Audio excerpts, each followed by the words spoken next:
यो फ्रिजको चिसो खाना खाएर अचेल मान्छे रोगी भए, फ्रिजमा राखेको खान्छन्। पहिला पहिला हामीले त्यस्तो गर्थेनौँ भनेर धेरैले भन्नुहुन्छ।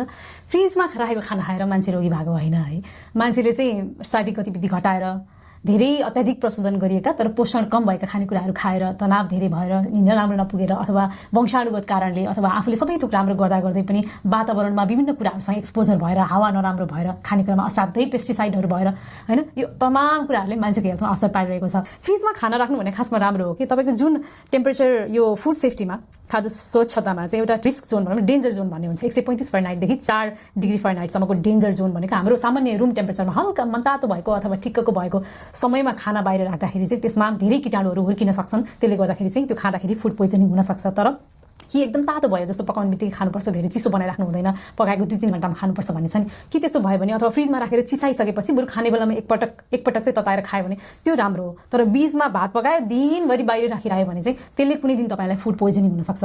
होला तपाईँले धेरैचोटि बाहिर राखेको खाना खाइरहनु भएको होला, तपाईँलाई केही नभएको होला, तर सबैलाई त्यस्तो हुँदैन। सबैको रोगसँग लड्ने क्षमता एउटै पनि हुँदैन। फेरि हाम्रै शरीर पनि सधैँ एउटै हुँदैन। त्यसैले खानालाई चाहिँ कि पकाएको 2-3 घण्टामा खाएको राम्रो, कि चाहिँ फ्रोजन गरेर बरु पछि फेरि एकचोटि तताएर खाएको राम्रो, कि चाहिँ फ्रिजमा राखेर खाएको राम्रो। तर बाहिरै छोडेर खाएको चाहिँ राम्रो होइन होइन। अब खानेकुरा बचाउनलाई पनि त सहयोग गर्छ नि। फ्रिजमा राखेपछि ढिलो बिग्रिन्छ। गर्मी महिनामा कति छिटो खाना बाहिर बिग्रिन्छ होइन। कि तपाईँ हिमाली क्षेत्रमा बस्नुहुन्छ, एकदम जाडो महिना छ त्यसमा बस्नुहुन्छ भने बरु फ्रिजमा नराख्दा पनि फरक नपर्ला। तर जेनरली चाहिँ खाना फ्रिजमा राखेर खानु भनेको चाहिँ खाद्य स्वच्छतालाई बढावा दिनु हो, आफ्नो स्वास्थ्यको केयर गर्नु हो। फ्रिजमा खाना राखेर चिसो खाएर बिगार्ने भन्ने केही छैन। चिसो किन पनि खाना परेर होइन, तताएर खाँदा भइहाल्यो। जे घरि एउटै खानेकुरा तताइ फेरि राखे गर्न चाहिँ भएन।